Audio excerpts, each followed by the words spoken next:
max flow min cut, we were talking about directed graphs. Okay, so this is an undirected graph. Okay, so what is a min cut? A min cut is, well, we previously defined a min cut with respect to source and sink, right? And we said, okay, what's the minimum number of edges that need to be cut in order to disconnect the source vertex from the destination vertex, right?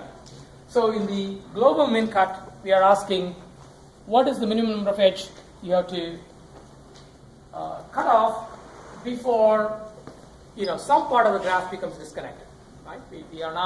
We don't have any particular source and destination in mind, and that's why we call it global, right? So over the entire scope of the graph, we want to find what is the minimum number of edges that we have to cut off before the graph becomes disconnected. Okay. Now, this number that we call as global min cut is also called the edge connectivity of the graph. Okay. So we will be working with what are called multigraphs. Right? Multigraph means you could have multiple edges between the same pair of vertices. Okay. For most purposes, multigraph doesn't make a difference because most of the time we are not making an assumption that there is exactly one edge between two nodes in two vertices in a graph. But in this case, we have to work with this multigraph. So in this example, right? So the connectivity is 3, and you can walk through and you can see, well, okay, that's 4, right? So if I want to disconnect H, this is 4. If I want to disconnect, let's say B and F, well, that looks like I have to cut 4 edges. Again, if I want to cut off just C, again I have to cut off 4 edges. And so you can see that the minimum that I have to cut off in order to disconnect anything is 3 edges. Okay, and that is the global min cut for this graph. Can we just cut the edges around E? Correct, right, because we just want the graph to get disconnected, right? You might think, oh, that's an uninteresting way to cut the graph, but well, the problem is defined so that the graph gets disconnected, and all that you may have done is disconnect one vertex, right? And this is why, if you let's say think of graph as representing a network, and edge connectivity as a measure of resilience of the graph or resilience of your network when things go down, right? If you think of it that way, this formulation is probably not that helpful because in any communication network, you're probably going to have some sort of leaf nodes which can be easily disconnected, right? So you probably want to worry about, okay, in the backbone of my network, what does it take to basically completely divide my network into 2 big pieces, and that formulation would require you to think about it in sort of max flow min cut terms, right? So because you want to say, okay, between these 2 important nodes, if I want to disconnect them, what do I need to do? So global min cut it may not be that useful unless you have a network which is really your core network, where you want to make every node vertex is important, and you want to make sure that no vertex can be easily disconnected, right? In that case, global min cut becomes useful. So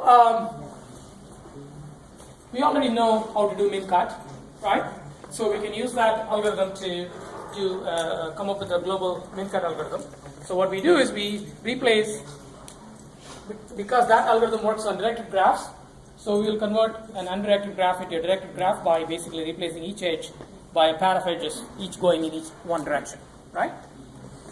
And then we can say, I will run the max flow min cut algorithm between one source and every possible destination, right? Because we want to see any cut, right? So we basically have this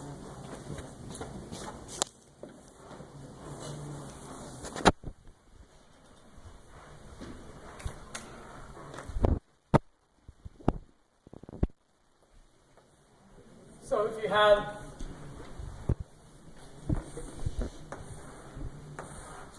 if that's your graph, you can choose, let's say, any one vertex is S, and then you can let T be each of these vertices, and then you run max flow min cut with each of those cases, right?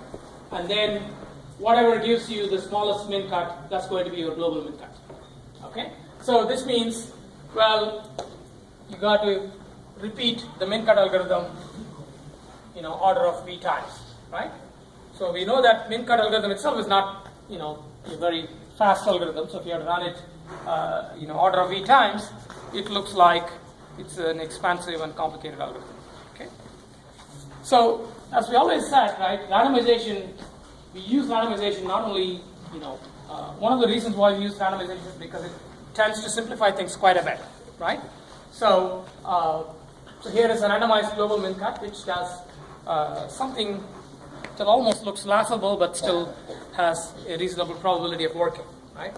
And what it does is it basically says, I'm going to do something called collapsing of edges, right?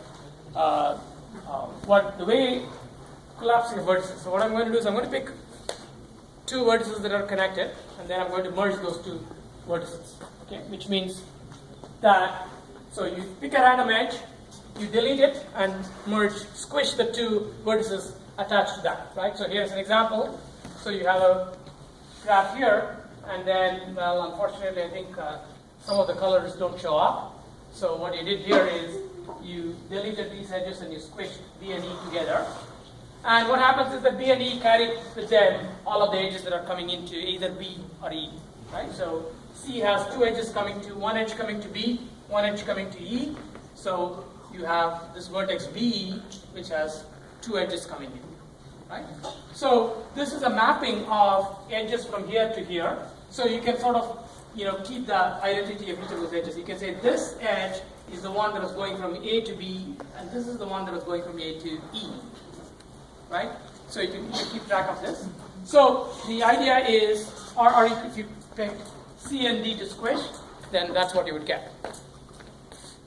So what you're going to do is we are going to just keep squishing, right, until you get to your graph with just,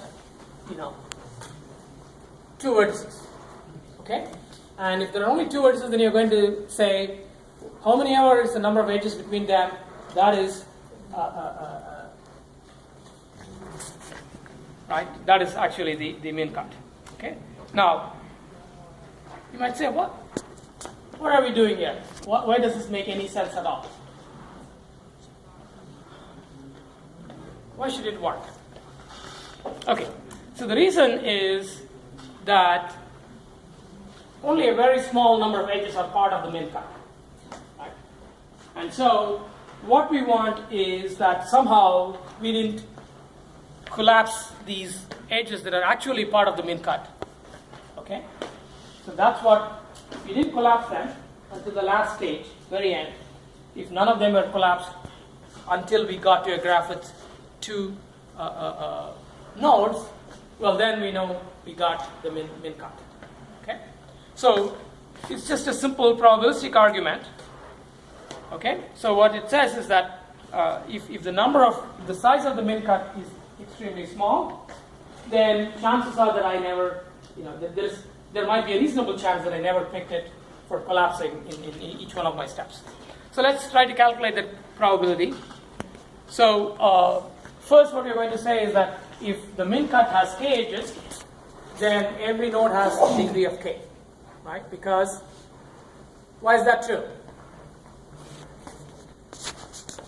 Because if there is a node with let's say a degree k minus 1, then you can just cut that vertex out, right? And then now you have a min cut of size k minus 1, right? So again, this degenerate case, the case that we might think is uninteresting, is sort of what gives us the ability to come up with some bound here. So once we say that there must be, each vertex has at least k degree, then we can say that there must be at least nk by 2 edges, right? Because each edge goes to two vertices, therefore there are at least nk by 2 edges. And so when do we collapse edges and maybe lose them? We collapse them if we choose, we collapse them if, let's say you have an edge starting from some vertex, and that comes to both the vertices that you are collapsing together, right?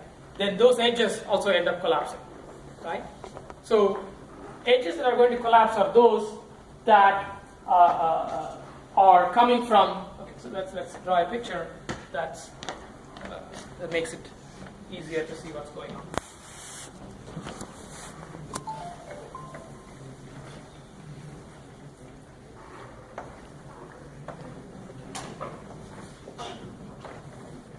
So let's say these are the ones that you're going to squish. Okay? The edges that are going to collapse are these types of edges. If there is a vertex V that's connected to both edges, both vertices that are being squished, then those are the two edges that are going to get collapsed. Right? So we can say that the number of such edges that can be collapsed, we can reason about that, and we can get this probability that collapsing that is basically 2 by n. Okay? And so if we say that the probability of collapsing the edges is 2 by n, right? Then what is the probability of not collapsing them? Well, it's just you just subtract that from 1, right? So you have n minus 2 by n. So 1 minus 2 by n is just n minus 2 by n, right? So we have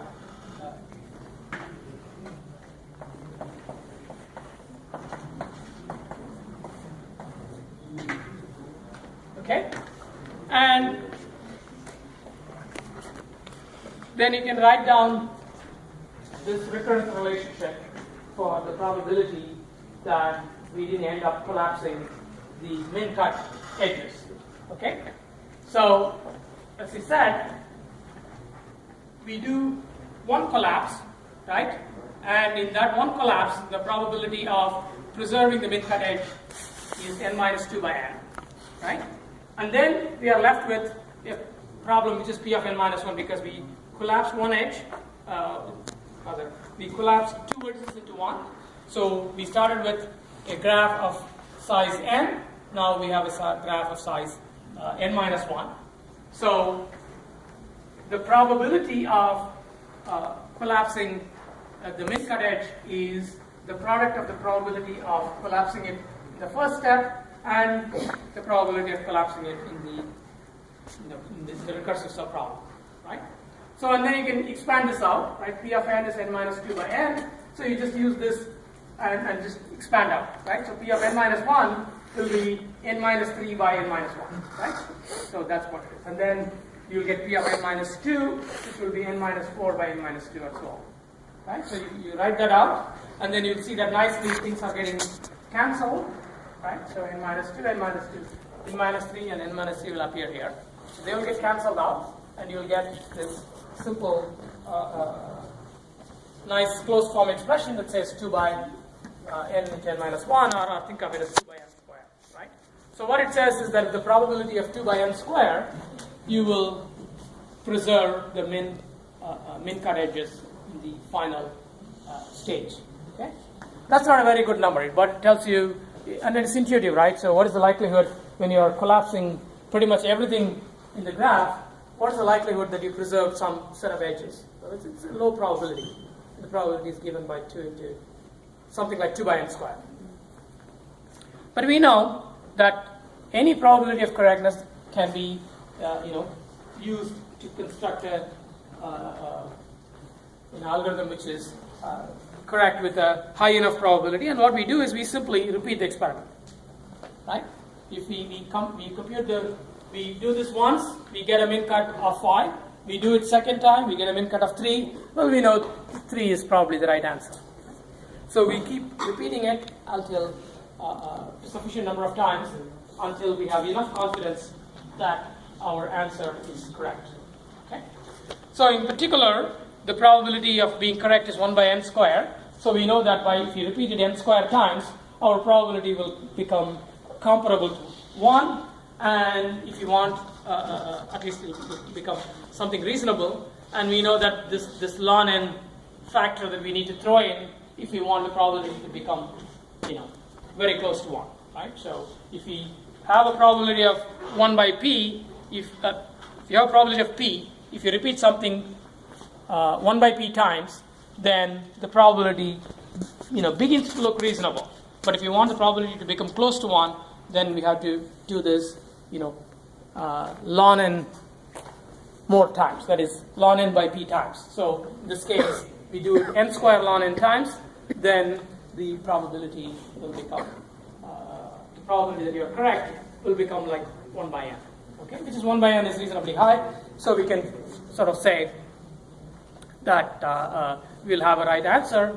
But the problem is that this whole reduction from this repetitive collapsing is taking, n square time to complete, right? You start from n nodes, you keep applying this collapsing thing, it takes n square time, and if you repeat it n square ln n times, well, that doesn't look like a good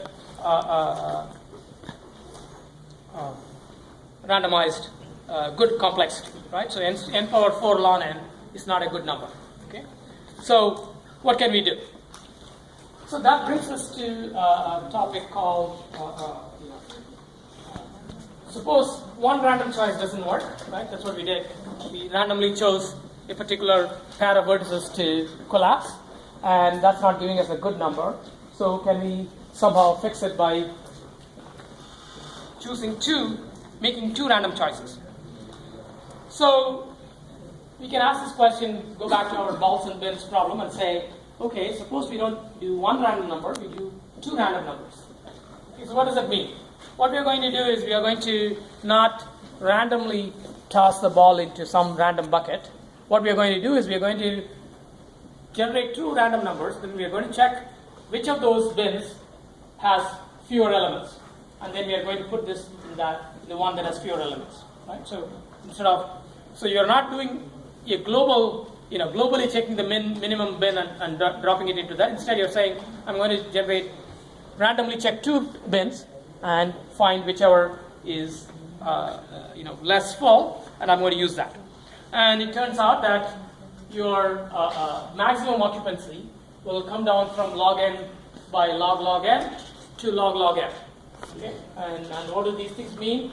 Well, you can easily see that log n grows so much faster than log n, right? So the first number grows much more slowly than the second number, right? But you can also be an engineer and see when will it make a difference. And you will find that for n equal to maybe 1 trillion, still the left-hand side number is about the same as the right-hand side number. So it's not really helping for smaller numbers. You have to become really, really large for this to be helpful in the balls and bins case. Okay? But think about quicksort, right? Quicksort, we normally just use one random value, right? And let's say you instead of picking one random element and then splitting it on that, suppose you pick three random numbers, right? Three random elements, and then choose the median of the three, right? Then it seems that there's a much higher probability of making a balanced split, right? So that's another example where using multiple random choices can improve the quality of your algorithm. It's a load balancing, right? We talked about load balancing where what you do is instead of figuring out, which CPU has the highest load or lowest load and sending a job there, instead you're going to just randomly pick a CPU and that's where you're going to send the job, right? So we said that this random approach actually is pretty good and you can get good results.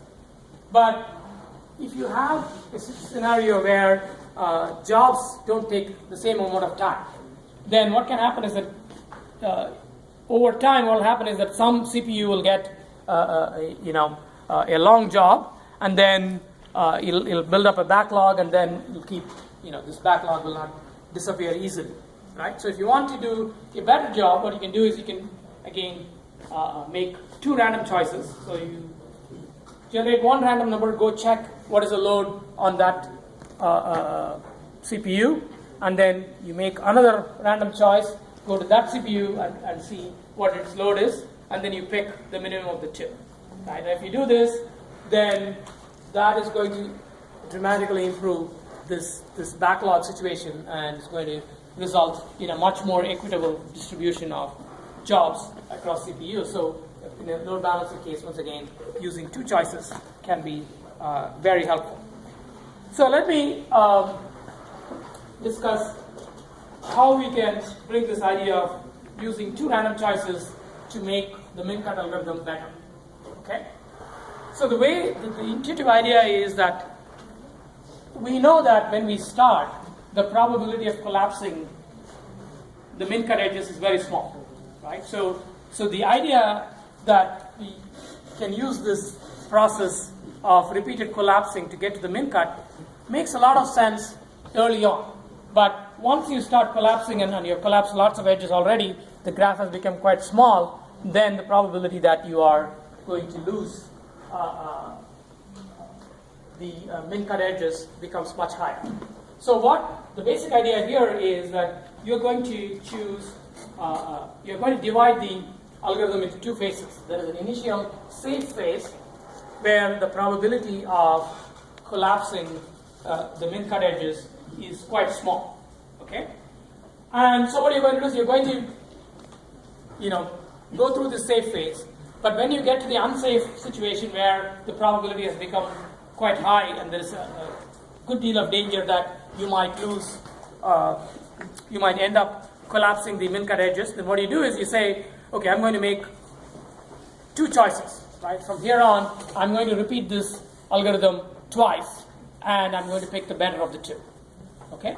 So it's basically like a divide and conquer version that you suddenly, put in the middle.